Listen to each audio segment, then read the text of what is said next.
Hello friends, आज मैं लेकर आई हूँ आप सबका favourite drama the great grandma season 4। ये ड्रामा बहुत ही इंटरेस्टिंग और फनी है जो आप सबको ज़रूर पसंद आएगा। अगर आपने अभी तक मेरे चैनल को सब्सक्राइब नहीं किया तो जल्दी से सब्सक्राइब कर दें और वीडियो को लाइक शेयर करना मत भूलिएगा। और हाँ, प्यारे प्यारे कमेंट्स करना तो ज़रूरी है। तो बिना किसी देरी के ड्रामे को एक्सप्लेन करते हैं। कहानी की शुरुआत में हम लियांग को देखते हैं जो अपनी पूरी फैमिली को लेकर अपने हस्बैंड के ग्रेवयार्ड पर आई होती है और उससे कहती है, देखो आज मैं बच्चों को तुमसे मिलवाने के लिए लेकर आई हूँ। जिसके बाद वो थोड़ी दुखी होकर खड़ी हो जाती है तो जिंग चौहान और मुहान जियांग को अम्ब्रेला से कवर कर लेते हैं ताकि इनकी प्यारी ग्रेट ग्रैंड माँ को धूप न लगे और उन्हें खाने पीने की चीजें ऑफर करने लगते हैं। तभी यांग यांग चिल्लाने लगता है और कहता है वहाँ ग्रेवयार्ड के पीछे कोई भूत है। जिसके बाद वो सब लोग ग्रेवयार्ड के पीछे जाकर देखते हैं तो एक ओल्ड मैन बैठा एप्पल खा रहा होता है, जिसे देखकर शियांग कहता है, ओह ये तो कोई होमलेस पर्सन लग रहा है, बेचारा भूखा होगा। तभी यांग यांग उस ओल्ड मैन पर गुस्सा करने लगता है और कहता है, यू ओल्ड मैन, तुम्हारी हिम्मत कैसे हुई वो एप्पल खाने की? वो मेरे ग्रेट ग्रैंड पा के लिए थी, मैं तुम्हें छोड़ूंगा नहीं। और उसे मारने के लिए उसके पास जाने लगता है, लेकिन तभी यंग बाओ उससे कहता है, बकवास बंद करो, इतने बड़े हो गए हो लेकिन अब तक तुम्हें किसी चीज की अकल नहीं आई। जिसके बाद लियांग उस ओल्ड मैन के पास जाती है और उसे बाकी सब चीजें भी दे देती है और कहती है आप ये सब भी खा लें। जो देखकर वो ओल्ड मैन काफी खुश होता है और कहता है, तुम बहुत जीनियस और अच्छी हो, तुम सच में 70 साल बाद पुनर्जन्म डिजर्व करती हो। जो सुनकर लियांग एकदम से हैरान रह जाती है और मन ही मन कहती है, इसको कैसे पता कि मैं 70 साल बाद दोबारा से रीबॉर्न हुई हूँ। फिर हमें फ्लैशबैक दिखाया जाता है जहाँ हमें ये बताया जाता है कि लियांग का रीबॉर्न कैसे हुआ था, जो सीजन 1, 2 और 3 में ऑलरेडी बता दिया है। फिर हमें लियांग की आवाज सुनाई देती है जिसमें वो कहती है, मैं एक प्रोफेसर हूँ जो मरने के बाद दोबारा से रीबॉर्न हुई हूँ, एक ऐसी लड़की की बॉडी में जिसका नाम और मेरा नाम एकदम सेम है। प्रेजेंट में लियांग यंग बाओ की तरफ देख सोचती है, किस्मत ने मुझे एक और मौका दिया है अपने बेटे और ग्रैंडसन से मिलने का। जिसके बाद शियांग उस ओल्ड मैन से पूछता है, आपको कैसे पता कि हमारी ग्रेट ग्रैंड माँ का रीबॉर्न हुआ है? तो वो हंसने लगता है और यंग बाओ के पास जाकर कहता है, मुझे सिर्फ ये नहीं और भी बहुत कुछ पता है। मुझे ये भी पता है कि इस एज में भी तुम कितने लकी हो कि तुम्हारे मॉम और डैड दोनों अब तक जिंदा हैं। ये सुनकर यंग बाओ के साथ सभी हैरान होते हैं। तभी ओल्ड मैन कहता है, तुम्हारे दोनों पेरेंट्स जिंदा हैं फिर भी तुम उनके ग्रेवयार्ड पर बैठे हो, और हंसने लगता है। यांग यांग उसे पागल समझता है और कहता है, बुढ़ा सटिया गया है इस उम्र में। तो मुहान उसे गुस्से से देखने लगता है। तभी ओल्ड मैन कहता है, सब कुछ क्लियर हो जाएगा, बस थोड़ा टाइम लगेगा। और ऐसी अजीब अजीब सी बातें कहते हुए वहाँ से चला जाता है और वो सब लोग हैरान होकर बस उसे देखते रह जाते हैं। जिसके बाद लियांग सबसे कहती है, खड़े क्यों हो, चलो यहाँ से। वो ओल्ड मैन की बातों को उसका पागलपन समझकर इग्नोर कर देती है। फिर वो लोग वहाँ से चले जाते हैं। सीन यहीं पर चेंज होता है। हम एक आदमी को देखते हैं जिसका कार से एक्सीडेंट हुआ था। तभी वो आदमी जो कार ड्राइव कर रहा था वो अपने कार से बाहर आता है और उसे पूछता है, क्या तुम ठीक हो, तुम्हारा नाम क्या है, तुम्हारा परिवार कहाँ है? तो वो कहता है, मेरा नाम जी शिनयान है और मेरी वाइफ का नाम लियांग है। तभी हम देखते हैं कि उसके हाथ में लियांग की पिक्चर भी थी, लेकिन उसका फेस हमें नहीं दिखाया गया। तो क्या उस ओल्ड मैन की बात सच थी? क्या यंग बाओ के डैड सच में वापस आ गए? ये तो हम आगे ही देख पाएंगे। दूसरी तरफ हम यंग बाओ को देखते हैं जो अपना सामान पैक करके अपने सारे सर्वेंट्स को डांट रहा होता है और कहता है, तुम लोगों ने मुझे पहले क्यों नहीं बताया कि मॉम बिजनेस ट्रिप पर जा रही हैं? अब जल्दी से मेरी टिकट बुक करवाओ, मैं भी मॉम के साथ जाऊंगा। तो लियांग पूछती है, तुम मेरे साथ जाना चाहते हो?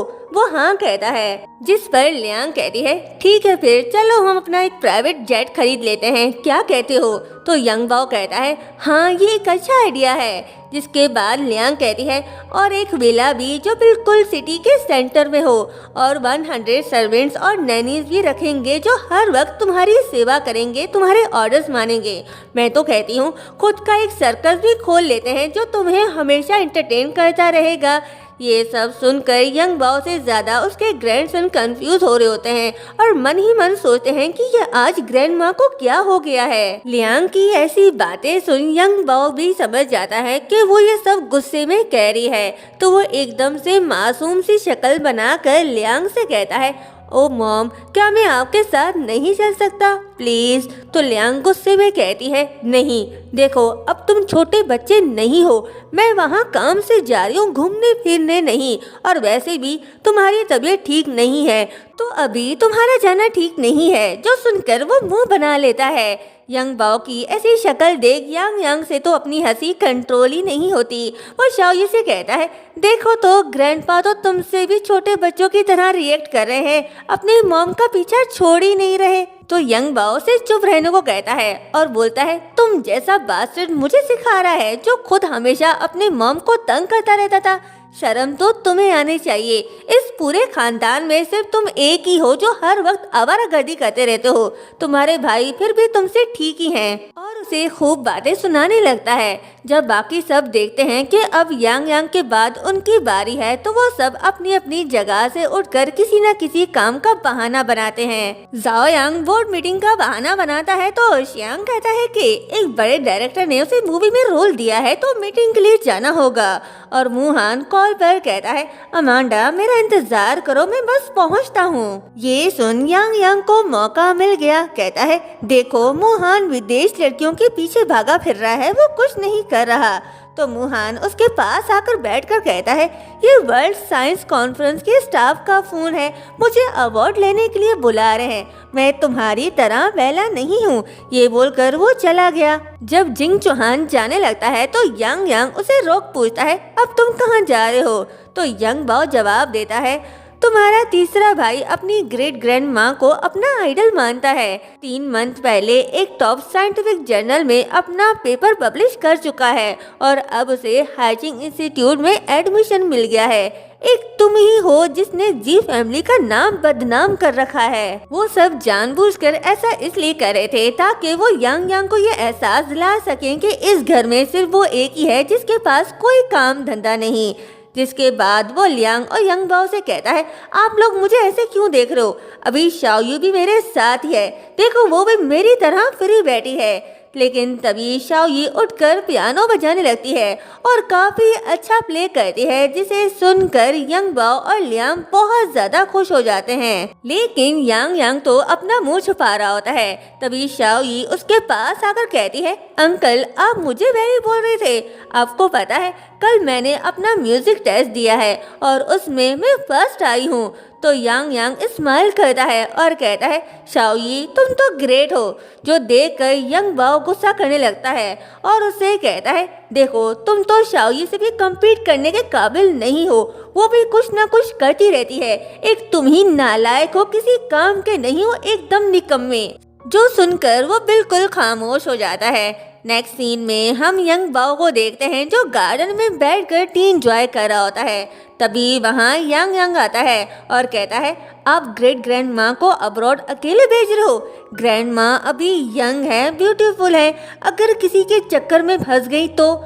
मैंने तो बहुत से लोगों को देखा है जिनकी मॉम दूसरी शादी कर लेती हैं, लेकिन क्या आप इस एज में अपने स्टेप फादर को एक्सेप्ट करेंगे? सुनने में थोड़ा अजीब लग रहा है ना? ये सुन यंग बाओ एकदम से सीरियस हो जाता है और वो यांग से कहता है, तुम ठीक कह रहे हो, चलो अपनी तैयारी करो, मॉम के साथ तुम जाओगे अब्रॉड।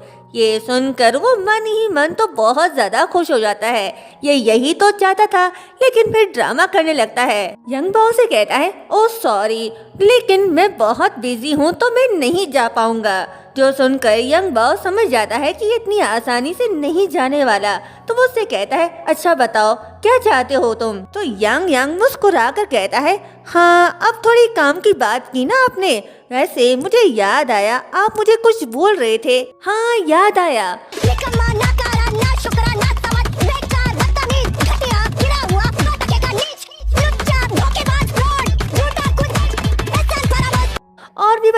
क्या क्या कहा तो मैं बिल्कुल भी नहीं जा सकता। यंग बॉ इसकी बात का मतलब समझ गया। फिर क्या, ये हाथ में बोर्ड लिए जोर जोर से कहता है, यांग यांग तुम हमारी फैमिली के प्राइड हो, तुम ही तो हमारे हीरो हो, मुझे तुम पर बहुत फख्र है। तो यंग बाओ कहता है, हाँ हाँ ऐसे ही कहते रहो, जोर जोर से कहो।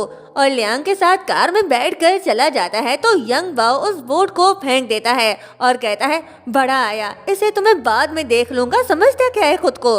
फिर चिल्लाकर कहता है, मेरी बात ध्यान से सुन लो, तुम्हें अपनी ग्रेट ग्रैंड माँ का ख्याल रखना होगा। अगर किसी लफंगे ने उन्हें धोखा देने या फंसाने की कोशिश की तो मैं तुम्हारी खाल उधेड़ दूंगा। दूसरी तरफ हम शियांग फैमिली के सेकंड यंग मास्टर वैंग यी को देखते हैं, जो अपने बिग ब्रदर शेनजी के साथ चेस खेल रहा होता है और उसे कहता है, अरे यार तुमने फिर से मुझे हरा दिया। तभी वहाँ एक सर्वेंट आता है जो वैंग यी से कहता है, आपके एरोस्पेस इंस्टीट्यूट स्पेस प्रोजेक्ट के मेंबर्स की लिस्ट आ गई है, आप चेक कर लें।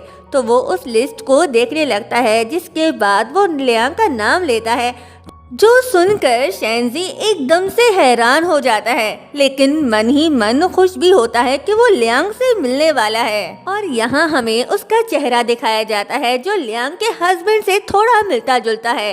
तो क्या ओल्ड मैन की बात सच निकली, इसका भी रीबॉर्न हुआ है?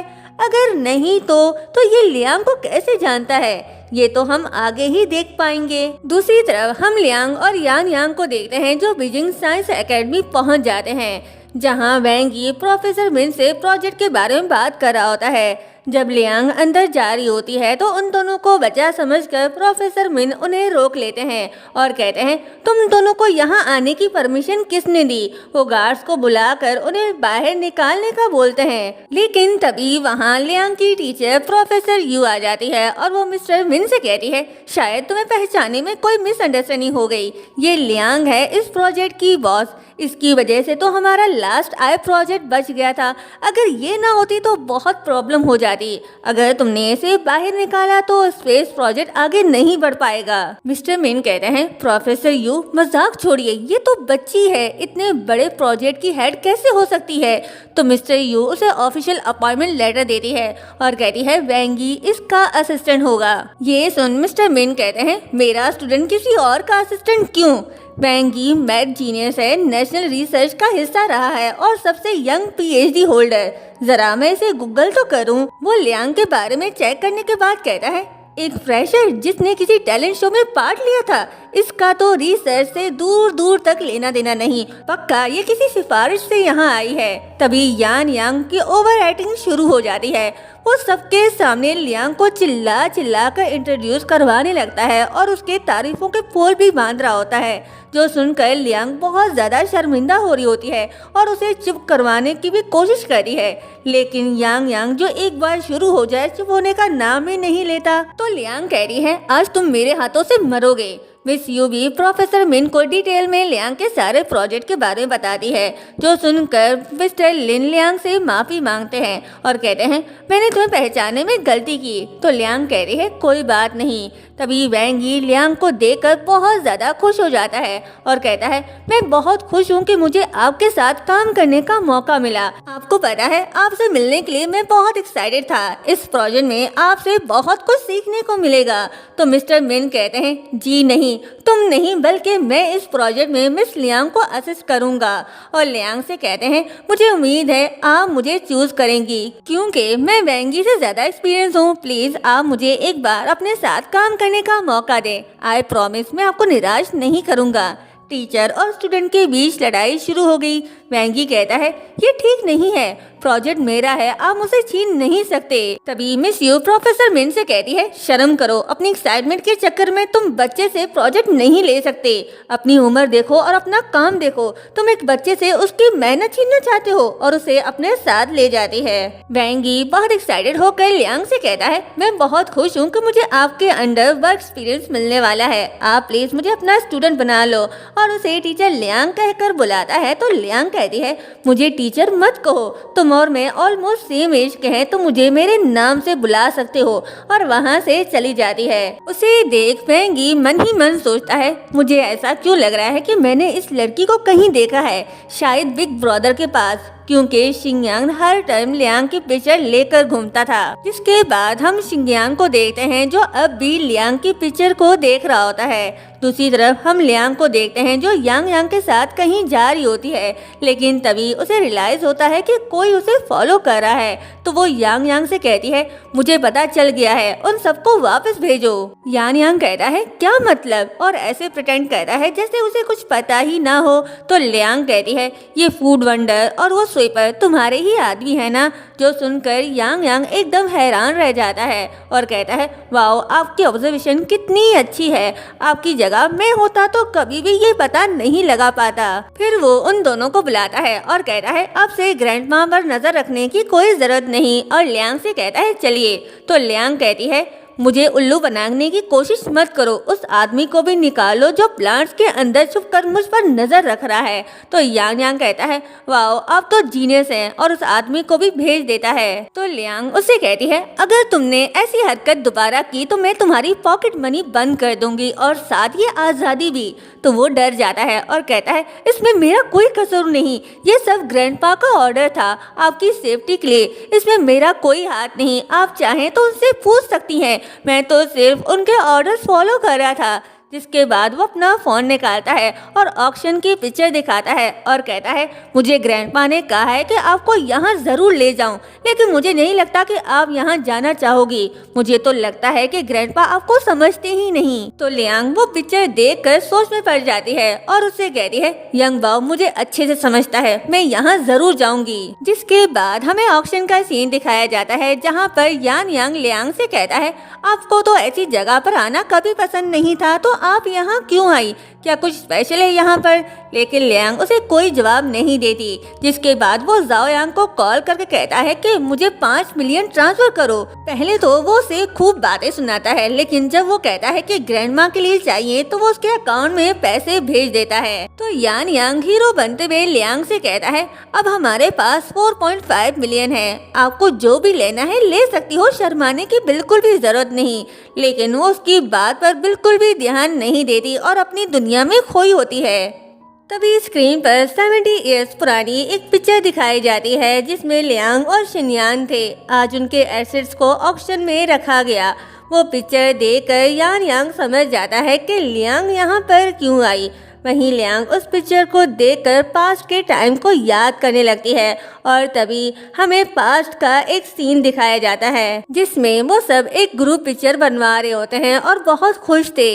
लेकिन तभी एक कंट्री की एजेंसी उन पर अटैक कर देती है, तो शिनयान लियांग और यंग बाओ को वहां से भेज देता है और जाते जाते लियांग को एक लेटर भी देता है जिसमें लिखा था मैं तुमसे बहुत प्यार करता हूँ, मेरे जाने के बाद तुम प्लीज यंग बाओ और अपना ख्याल रखना।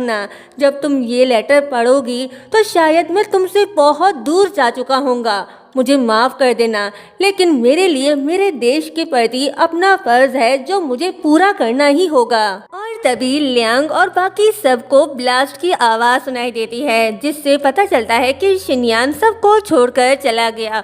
और यहाँ हमें ये भी पता चलता है कि उनके जैकेट में बॉम्ब था, उन्होंने ब्लास्ट कर दिया था ताकि दुश्मनों को खत्म कर सकें, और इसी के साथ वो भी सबको छोड़कर चला गया। जिसके बाद हमें प्रेजेंट का सीन दिखाया जाता है जहाँ पर उस तस्वीर के बारे में बताया जा रहा होता है कि इस तस्वीर में जितने भी लोग हैं वो सब रियल हीरोज हैं, क्योंकि इन सब लोगों ने अपनी जान पर खेलकर कंट्री की रक्षा की। और उस तस्वीर को ऑक्शन में रखा जाता है जिसकी प्राइस 1 लाख युआन होती है। जिसके बाद सब लोग बिडिंग स्टार्ट करते हैं और यान यान भी बिट लगाता है। लेकिन तभी हम वेंगी को देखते हैं जो 1 मिलियन की बिडिंग लगाता है, जो सुनकर सब लोग हैरान हो जाते हैं और कहते हैं सिर्फ एक तस्वीर तस्वीर के लिए कोई 1 मिलियन कैसे दे सकता है। और तभी यान यान 2 मिलियन की बिड लगाता है और लियांग से कहता है आप फिक्र मत करें, मैं ये तस्वीर आपके लिए जरूर लूंगा चाहे कुछ भी हो जाए। लेकिन तभी वैंग यी बिडिंग को आगे बढ़ाता है और 5 मिलियन की बोली लगाता है, जो सुन बेचारा यान यांग भी चुप हो जाता है क्योंकि उसके पास टोटल 5 मिलियन ही थे। तो वो लियांग से कहता है ग्रैंड माँ मुझे माफ कर देना, अब मैं बिडिंग आगे नहीं बढ़ा सकता। तो लियांग अपनी जगह से खड़ी हो जाती है और वो अपना साइन शो करती है, जिसका मतलब होता है कि वो इस तस्वीर के लिए अनलिमिटेड पे करने को तैयार है। यानी जो कोई भी बिड लगाएगा लियांग उसका डबल पे करेगी, जो देखकर सब लोग हैरान रह जाते हैं और वो पिक्चर लियांग की हो जाती है। जिसके बाद यान यांग कहता है मैं तो भूल ही गया था कि पूरी जी फैमिली आपकी है, आपसे ज्यादा रिच कौन हो सकता है। तभी वैंग यी उन्हें रोकता है और पूछता है क्या मैं आपसे पूछ सकता हूँ कि एक मामूली सी तस्वीर में आपको इतना इंटरेस्ट क्यों है। तो लियांग उससे कह रही है ये बात तो मैं तुमसे पूछना चाहती हूँ कि एक नॉर्मल सी तस्वीर में तुम्हें इतना इंटरेस्ट क्यों है कि तुम उसके लिए 5 मिलियन लगाने को तैयार थे। तो वो कहता है ये मेरे बिग ब्रदर का शौक है ऐसी चीजें कलेक्ट करने का, और इस इंसिडेंट से रिलेटेड बहुत सारी चीजें ऑलरेडी उनके पास हैं। अगर आप देखना चाहती हैं तो मैं आपको अपने घर इनवाइट कर सकता हूँ ताकि आप वो पिक्चर्स देख सकें। ये सुनकर लियांग सोच में पड़ जाती है। सीन यहीं पर चेंज होता है। हम लियांग और यान यांग को वैंग यी के साथ घर जाते हुए देखते हैं, जहां यांग यांग लियांग को शियांग फैमिली की सारी हिस्ट्री बता रहा होता है और कहता है कि इनकी फैमिली ने मिलिट्री को बहुत सर्व किया है। इस फैमिली के अब बस 2 ही यंग मास्टर हैं। वैंग यी सेकंड यंग मास्टर है, इसे बचपन से ही सब जीनियस कहते हैं। तो लियांग कहती है फर्स्ट यंग मास्टर का क्या, तुमने उसके बारे में नहीं बताया। तो वो कहता है क्योंकि मुझे भी उसके बारे में ज्यादा नहीं पता, वो बहुत ही मिस्टीरियस पर्सन है और लोगों से बहुत ही कम मिलता है। जिसके बाद वैंग यी लियांग और यान यांग को अपने भाई के कलेक्शन रूम में ले आता है, जहां उसने लियांग से रिलेटेड चीजें जमा की होती हैं। उनमें से एक लियांग और शिनयांग की वेडिंग पिक्चर भी थी और कहता है यहाँ ब्रदर ने जिन हुई से रिलेटेड बहुत सारी मेमोरीज को संभाल कर रखा हुआ है, जो देखकर लियांग बहुत ज्यादा सरप्राइज होती है क्योंकि वहाँ सारी चीजें उसकी और शिनयांग की मेमोरीज में से थी। तभी वो एक पेंटिंग को देखती है और कहती है मैंने कभी एक्सपेक्ट नहीं किया था कि ये पेंटिंग थैंक्स यू यूनिवर्सिटी से यहाँ तक आ पहुँचेगी। तो ये सुनकर वैंग यी थोड़ा हैरान होता है और कहता है आपको कैसे पता चला कि ये पेंटिंग ब्रदर ने यूनिवर्सिटी से ली।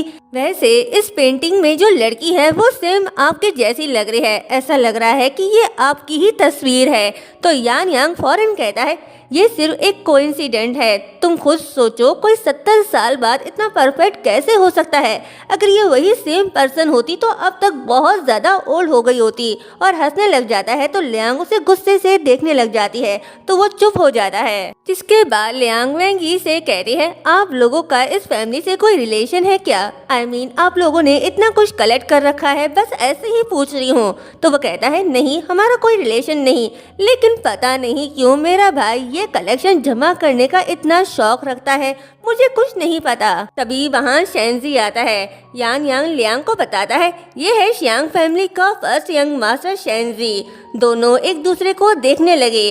तभी लियांग शेंजी के पास जाती है और उसे वो पिक्चर दिखाती है जो उसने ऑक्शन में जीता था। पूछती है क्या मैं जान सकती हूँ कि आप ये सब क्यों कलेक्ट कर रहे हो, जैन हुई शिप के लोगों से आपका क्या कनेक्शन है। तो वो उसे कोई जवाब नहीं देता और उसे तस्वीर लेकर ऐसे देखने लगता है जैसे वो उसके लिए बहुत ज्यादा इम्पोर्टेंट है और फ्रेम करने लगता है। तो ये देख यान यान चिल्लाने लगता है और कहता है ओए ये तुम क्या कर रहे हो, हद हो गई, तुम तो मुझसे भी ज्यादा बदतमीज निकले।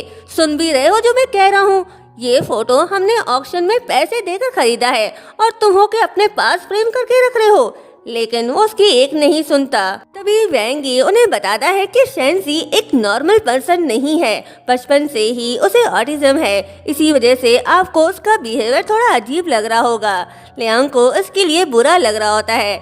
शेंजी बताता है बचपन से ही ये बात नहीं कर सकता, अपनी ही दुनिया में मगन रहता है, इसलिए तो किसी से नहीं मिलता।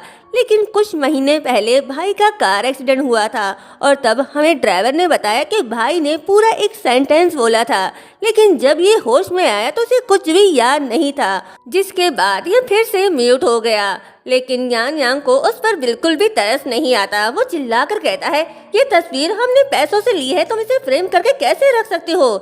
लेकिन शेंजी उसे ऐसे इग्नोर करता है जैसे वो वहाँ पर है ही नहीं। तो ये देखकर वैंगी उसे सॉरी बोलता है और कहता है, ब्रदर ये पिक्चर वापस नहीं करेंगे, मैं उन्हें बचपन से जानता हूँ। एक दफा ये किसी चीज के पीछे पड़ जाए तो फिर उसकी जान आसानी से नहीं छोड़ते। अब ये तस्वीर इनकी हो गई और ये किसी भी कीमत पर किसी को नहीं देंगे। तभी लियांग शेंजी से कहती है, क्या मैं कभी कभार आपका ये कलेक्शन देखने आ सकती हूँ? तो वो उसे कोई जवाब नहीं देता।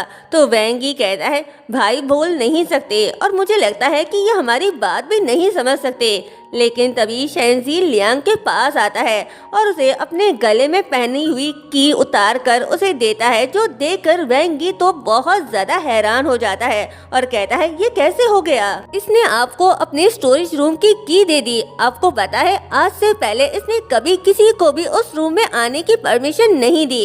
इसका मतलब ये हुआ कि ये आपकी बात समझते हैं। जिसके बाद वो शेंजी से पूछता है, भाई क्या आप चाहते हो कि मिस लियांग अक्सर यहाँ आया करे? तो शेंजी सर हिलाकर हाँ कहता है और शर्माते हुए वहाँ से चला जाता है। तभी वैंगी कहता है, आज मैं भाई का ऐसा बिहेवियर देखकर बहुत ज्यादा हैरान हूँ, क्योंकि आज से पहले ये कभी भी किसी के साथ इतना फ्रेंडली नहीं हुए कि उसे अपनी स्टोरेज रूम की दे दें। जिसके बाद यांग यांग और लियांग शांग हाउस से बाहर निकल रहे होते हैं। लियांग चुपचाप और किसी गहरी सोच में खोई होती है। तो ये देख यांग यांग पूछता है, क्या हुआ, अब कुछ परेशान लग रही हो? तो लियांग कहती है, पता नहीं क्यों, लेकिन जब से मैंने वैंगी के भाई को देखा मुझे ऐसा लगा जैसे मैं उसे पहले से ही जानती हूँ।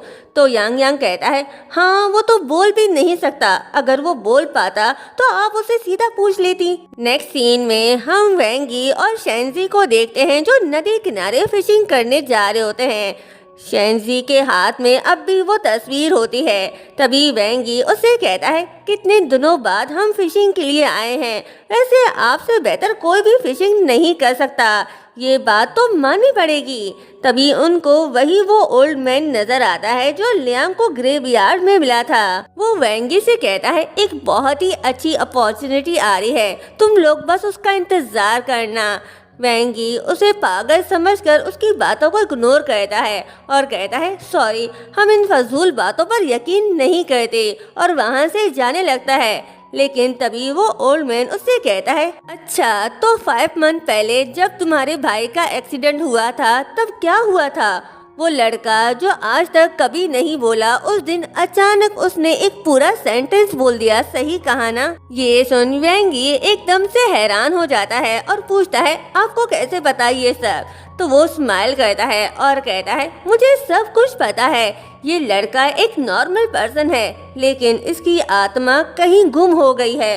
वो इसे वापस जरूर मिल जाएगी और ये एकदम ठीक हो जाएगा, लेकिन उसके लिए इसे एक अपॉर्चुनिटी की जरूरत है जो बहुत जल्द ही आने वाला है, जिससे इसकी पूरी लाइफ बदल जाएगी। तो वैंगी कहता है, क्या आप ये कहना चाहते हो कि ये एकदम ठीक हो जाएगा? तो वो कहता है, हाँ सब ठीक हो जाएगा, लेकिन तब जब इसे वो पर्सन मिलेगा जिसके साथ इसकी डेस्टिनी जुड़ी हुई है। तो वैंगी एक्साइटेड होकर पूछता है, तो वो पर्सन इसे कहाँ मिलेगा? तो वो कहता है, हाइचिंग में, और ये कहते हुए वहाँ से चला जाता है। वैंगी सोच में पड़ जाता है। दूसरी तरफ हम पूरी टेक्निकल टीम और मीडिया को देखते हैं जो प्रोफेसर लियांग का वेट कर रहे होते हैं, और सब लोग जानने के लिए बहुत ही क्यूरियस थे कि प्रोफेसर लियांग दिखती कैसी है। तभी वहाँ लियांग और यान यांग आते हैं, जिसे देखकर सब हैरान रह जाते हैं और एक दूसरे से बातें करने लग जाते हैं कि एक छोटी सी लड़की प्रोफेसर है, क्या हम इसका इंतजार कर रहे थे? तभी वहाँ प्रोफेसर यू आती है जो लियांग से कह रही है, अगर तुम यहाँ पर ना आती तो बहुत बड़ी प्रॉब्लम हो जाती। जो काम हम इतने दिनों में नहीं कर पाए वो तुमने सिर्फ कुछ दिनों में ही कर दिया। तुम सच में बहुत जीनियस हो, I am proud of you. अब नेक्स्ट मिशन हमारा सैटेलाइट कनेक्ट करने का है, मुझे उम्मीद है कि वो भी तुम बहुत अच्छे से कर लोगी। तो लियांग कहती है, आप फिक्र ना करें, मैं अपनी पूरी कोशिश करूंगी इस प्रोजेक्ट को अच्छे से हैंडल करने का। जिसके बाद उसकी वैन आ जाती है और वो यांग यांग के साथ जाने लगती है। लेकिन तभी प्रोफेसर मिन आते हैं और वो लियांग को रोकते हैं और अपने साथ एक अजीब से दिखने वाले लड़के को भी लेकर आता है जिसका नाम लियू चैन है और कहता है ये मेरा ग्रैंडसन है, मैं चाहता हूँ तुम इसे भी हाईचिंग ले जाओ, जाते हुए तुम दोनों एक दूसरे से बात भी कर लेना। लियांग तो उस अजीब से दिखने वाले लड़के को हैरान होकर देख रही होती है जो किसी एलियन से कम नहीं लग रहा था। और तभी वहाँ पर दूसरा एलियन यानी कि हमारा यान यांग भी आ जाता है जो उस लड़के का बहुत बड़ा फैन था। और यहाँ हमें ये पता चलता है कि लियू चेन एक टॉप रैपर है। तभी प्रोफेसर यू कहती हैं, ये तुम क्या कर रहे हो, कहीं तुम चोरी छुपके लियांग के लिए ब्लाइंड डेट तो अरेंज नहीं कर रहे। जो सुनकर पहले तो यान यांग बहुत खुश होता है, लेकिन जैसे ही उसे यंग बाओ की बात याद आती है तो वो उसे कहता है, नहीं तुम प्लीज लियांग से दूर रहो, आई मीन ये तुम्हारी टाइप की नहीं है तो बेहतर यही होगा कि तुम इससे दूर रहो। और लियांग को लेकर चला जाता है। लेकिन लियू चेन तो लियांग पर फिदा हो जाता है और जबरदस्ती उनके साथ कार में बैठ जाता है और लियांग के साथ बातें करने लग जाता है। लेकिन लियांग उसे घास तक नहीं डालती तो उसे इम्प्रेस करने के लिए पूरे रास्ते अपना रैप सुनाकर उसे बोर कर रहा होता है। लेकिन यांग यांग तो बहुत इंजॉय कर रहा होता है और यंग बाओ को चिढ़ाने के लिए उसे मैसेज करता है कि आपकी मॉम शादी करने वाली है, जो पढ़कर यंग बाओ के हाथ से तो मोबाइल ही गिर जाता है और रिप्लाई करता है, क्या मतलब किससे। तो यान यांग उसे वीडियो कॉल करके दिखाता है जिसमें लियू चैन को देखकर यंग बाओ कहता है, क्या ये कोई मॉन्स्टर है, ओह गॉड कितना खतरनाक लग रहा है, इसको मेरी मॉम से दूर करो। और यांग यांग से कहता है, तुम लोग यहाँ आओ, मैं तुम लोगों का अच्छे से वेलकम करूँगा। देखते हैं ये अपने होने वाले डैड का कैसे वेलकम करता है। नेक्स्ट पार्ट देखने के लिए चैनल को सब्सक्राइब और वीडियो को लाइक शेयर करना मत भूलिएगा। Thank you so much. Young बाओ ने जब एक अजीब से लड़के को अपनी मॉम के आसपास देखा तो ये घबरा गया। इसने जाओयांग को बुलाया और कहा कि बाकी सबको भी जमा कर लो, एक सीक्रेट मिशन टपोरी को दूर करना है।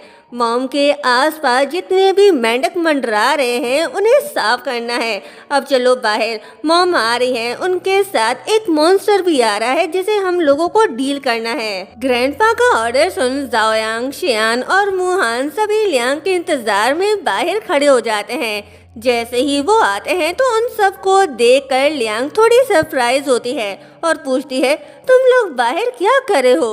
तो यंग बाओ कहता है, आप इतने दिनों बाद वापस आई है ना, इसलिए हम सब आपको पिक करने के लिए आए हैं। आप थक गई होगी, रेस्ट कर लें, हम गेस्ट को थोड़ा वेलकम कर लेते हैं। तो वो हाँ कहती है और यांग यांग के साथ अंदर चली जाती है। यंग बाओ सबसे कहता है, इस टपोरी को देखो, जोकर बनकर घूम रहा है, हर जगह खाली बर्तन की तरह बज रहा है, शक्ल से कोई अच्छा इंसान नहीं लग रहा। वो जाओयांग को इशारा करता है कि तू जाके इससे बात कर। जब वो उसके पास जाता है और उससे बात करने लगता है तो लियू चैन उसकी बातों में नहीं आता, उल्टा वो ही कंफ्यूज हो जाता है। तभी वो उससे कहता है, तुम्हें पता है मेरे अकाउंट में कितने एसेट्स हैं, 10 डिजिट्स में काउंट कर सकते हो। तो ये सुन लियू चैन डांस करते हुए कहता है, ओ मैन तुम्हारे पास सिर्फ इतने हैं, मेरे पास तो 11 हैं। जो सुनकर जाओयांग हैरान रह जाता है। तो लियू चैन कहता है, ओ मैन मैं अपने नंबर के डिजिट्स की बात कर रहा हूँ। तो जाओयांग उसकी अजीब सी बातों से परेशान हो जाता है और वापस लौट जाता है। जाओयांग के बाद अब शियांग की बारी थी। वो आगे आता है और लियू चैन से कहता है, तुम्हें पता है मैं कौन हूँ। तो वो कहता है, नहीं मुझे नहीं पता। तो शियांग कहता है, मैं एक सेलिब्रिटी हूँ, सोशल मीडिया पर मेरे 300 मिलियन फॉलोअर्स हैं। जो सुनकर लियू चैन बिना बताए उसके साथ सेल्फी ले लेता है और कहता है, थैंक यू ब्रो, ये पिक्चर मेरे फॉलोअर्स बढ़ाने में हेल्प करेगा। फॉलोअर से याद आया, मैंने अपना ऑफिशियल व्हाट्सएप चैनल बना लिया है जिसका लिंक मैंने कमेंट बॉक्स में दे दिया है, तो जल्दी से जाके फॉलो कर लो ना। शियांग भी उसके सामने कुछ नहीं बोल पाता। वो मुहान से कहता है, अब तू ही संभाल भाई। तो मुहान उसके पास जाता है और उसे फूल देता है। तो लियू चैन कहता है, ओ मैन मुझे पता है तुम अभी मैजिक करके दिखाओगे, और अजीब अजीब सी हरकतें करने लग जाता है। जो देखकर मुहान कहता है, हमारे बस का तो नहीं है ये भाई, ग्रैंडपा अब खुद ही देख ले। तो यंग बाओ उसके पास जाता है और कहता है तुम कुछ ज्यादा ही उड़ रहे हो, तुमने खुद को देखा भी है मंकी कहीं के, तुम कहीं से भी लियांग के काबिल नहीं हो, तुम तो उसके जूते उठाने के भी लायक नहीं हो। तो लियू चेन ये सारी बातों को भी रैप की तरह ले रहा होता है और कहता है वाओ कितना अच्छा रैप करते हो आप, आपको तो रैपर होना चाहिए। फिर अपने गले से चेन निकाल कर उसे पहनाने लगता है। तभी यंग बाओ गुस्से में अपनी स्टिक से उसे मारने लगता है और पीट पीट कर उसे वहां से भगा देता है, जो देखकर सारे ग्रैंडसन उनकी तारीफें करने लग जाते हैं और कहते हैं आप ग्रेट हो ग्रैंडपा। तभी वहाँ लियांग आती है तो यंग बाओ उससे कहता है मॉम आपको क्या हो गया है, ऐसे अजीब से लोगों को अपने आसपास कैसे आने दे सकती हो, ये लोग आपके जूते उठाने के भी काबिल नहीं है, अब आप 70 साल पहले वाली दुनिया में नहीं जी रही। तब के लोगों में और आज के लोगों में बहुत फर्क है, आजकल के लोग बहुत चालाक हैं, आप प्लीज ऐसे लोगों से दूर रहा करें। ये सब सुनकर सारे ग्रैंडसन्स हंसने लग जाते हैं, क्योंकि उन्होंने ये पहली बार देखा था कि किसी बेटे को उनकी मॉम की फिक्र हो रही थी कि उनकी मॉम किसी गलत लड़के के चक्कर में न पड़ जाए। तो यंग बाओ कहता है अब मुझे कुछ नहीं पता, बस मैंने कह दिया ना, आज से आप जहाँ भी जाएंगी ये सारे ग्रैंडसन आपके साथ जाएंगे आपकी सिक्योरिटी के लिए। तो लियांग कहती है अच्छा ठीक है, लेकिन तुम इतना गुस्सा क्यों हो रहे हो, वो सिर्फ मेरा फ्रेंड था और कुछ भी नहीं, चलो अब अंदर चलते हैं, और उसे लेकर घर के अंदर चली जाती है। नेक्स्ट सीन में हम लियांग को उसके रूम में देखते हैं, जो शेंजी की दी हुई की को ध्यान से देख रही होती है। पता नहीं क्यों, लेकिन उसको शेंजी से एक अलग ही कनेक्शन फील हो रहा था। तभी उसे शेंजी का स्टोरेज रूम याद आता है, जहां उसने बहुत सारी चीजें जमा की हुई थी। दूसरी तरफ हम शेंजी को देखते हैं, जो कोई बुरा सपना देख रहा था और बहुत घबराया हुआ था। सीन यहीं चेंज होता है और हमें पास्ट का एक सीन दिखाया जाता है, जिसमें लियांग शिनयान से कहती है पता नहीं कल क्या होने वाला है, बस हम सेफली यहाँ से निकल जाएं, मुझे बहुत डर लग रहा है। तो शिनयान कहता है अरे डरने की क्या बात है, मैं हूँ ना, मेरे होते हुए तुम डर कैसे सकती हो, कुछ भी नहीं होगा, और अगर कुछ हुआ तो मैं तुम्हारे सामने खड़ा हो जाऊंगा, तुम्हें कुछ नहीं होने दूंगा। तो लियांग कहती है क्या फालतू बातें कर रहे हो, ऐसे नहीं बोलते, जिस पर वो हंसने लगता है और कहता है अरे यार मैं तो एग्जाम्पल दे रहा था, लेकिन देखो हम दोनों का काम ऐसा ही है, हम लोगों ने कसम खा रखी है कि अगर हमें देश के लिए अपनी जान देनी पड़े तो हम जरूर देंगे, इसलिए कह रहा हूँ अगर मुझे कुछ हो भी गया तो अपनी और बाकी सबकी जान बचाकर चली जाना, और ये समझना कि मैं आसमान पर स्टार बन गया हूँ और हमेशा तुम्हारे साथ हूँ, और हम दोनों दोबारा जरूर मिलेंगे। तो वो स्माइल करती है। प्रेजेंट में ये सब याद करके लियांग बहुत इमोशनल हो जाती है। दूसरी तरफ वेंगी अपना काम कर रहा होता है, तभी शेंजी रूम से बाहर आता है।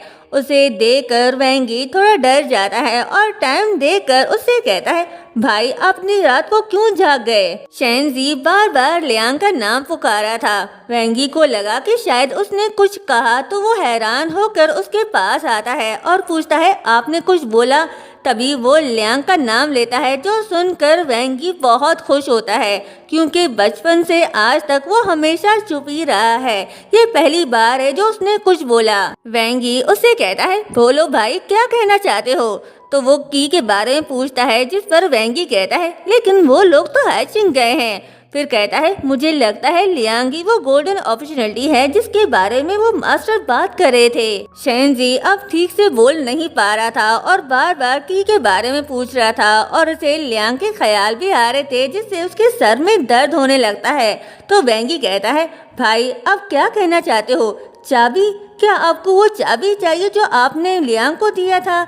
शेंजी हाँ कहता है। तो वेंगी कहता है ठीक है मैं अभी जाकर उनसे ले आता हूँ। नेक्स्ट सीन में हम यांग यांग को देखते हैं, जो मोबाइल पर रील्स देखकर एंजॉय कर रहा था। तभी यंग बाओ उसके सर पर आकर खड़ा हो जाता है और कहता है तुम यहाँ रील्स देखकर एंजॉय करो और मैं तुम्हें कब से ढूंढ रहा हूँ, मुझे तुमसे कुछ बात करनी है।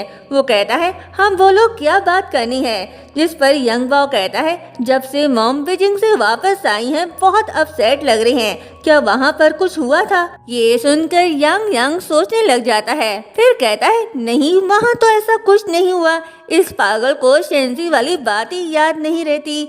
जिसके बाद वो यंग बाओ से कहता है मुझे लगता है ग्रैंड माँ बहुत लोनली फील करती हैं। आजकल उन्हें ग्रैंडपा की याद सताती होगी। आप समझने की कोशिश करें, वो कोई ओल्ड वुमेन नहीं बल्कि एक जवान लड़की है। उसके मन में भी बहुत सी इच्छाएं होंगी। आपको उनके लिए इतना स्ट्रिक्ट नहीं होना चाहिए। I mean, उनको भी डेट्स पर जाने की परमिशन होनी चाहिए। यही तो उम्र है उनकी डेटिंग करने का। तो यंग बाओ सोच में पड़ जाता है, फिर कहता है हाँ तुम ठीक कह रहे हो, यही तो उम्र है, मुझे ऐसा नहीं सोचना चाहिए। जिसके बाद वो यांग से कहता है क्या तुम मुझे एरोबिक या योगा कुछ ऐसा कुछ सिखा सकते हो या किसी ट्रेनर के बारे में बता सकते हो। पहले तो यांग हैरान होकर उन्हें देखने लग जाता है, फिर कहता है हाँ मैं आपकी एक हेल्प कर सकता हूँ। जिसके बाद वो एक रोबोट के साथ एरोबिक करते हैं और बहुत ज़्यादा एंजॉय भी करते हैं। यंग बॉय कहता है मैं स्ट्रॉन्ग बनना चाहता हूँ ताकि अगर मेरी मॉम को कोई तंग करे तो मैं उसे सबक सिखा सकूँ। दूसरी तरफ हम लियांग को देखते हैं जो अब भी उन सब चीज़ों और यादों में खोई होती है। तभी उसे वेंगी की कॉल आती है जो उससे कहता है आपको याद है मैं आपको बीजिंग में मिला था, मेरा भाई जिसने आपको की दी थी। प्लीज़ आप मेरी बात का बुरा मत मानिएगा, लेकिन वो बिल्कुल एक छोटे बच्चे की तरह है। अब वो अपनी दी हुई की आपसे वापस लेना चाहता है। तो लियांग कहती है इसमें बुरा मानने वाली क्या बात है, आप मुझे एड्रेस सेंड कर दो, मैं किसी को भेज कर वो वापस भेज देती हूँ। जिसके बाद वेंगी उसे एड्रेस भेजता है तो लियांग थोड़ी सरप्राइज होती है और खुद से कह रही है ये लोग यहाँ कब शिफ्ट हुए। और यहीं पर ये पार्ट एंड होता है। क्या वाकई में ये लियांग का हस्बैंड शिनयान है? अगर हाँ तो क्या लियांग इसकी बात पर यकीन करेगी? ये तो हम नेक्स्ट पार्ट में ही देख पाएंगे। चैनल को सब्सक्राइब और वीडियो को लाइक शेयर करना मत भूलिएगा। Thank you so much.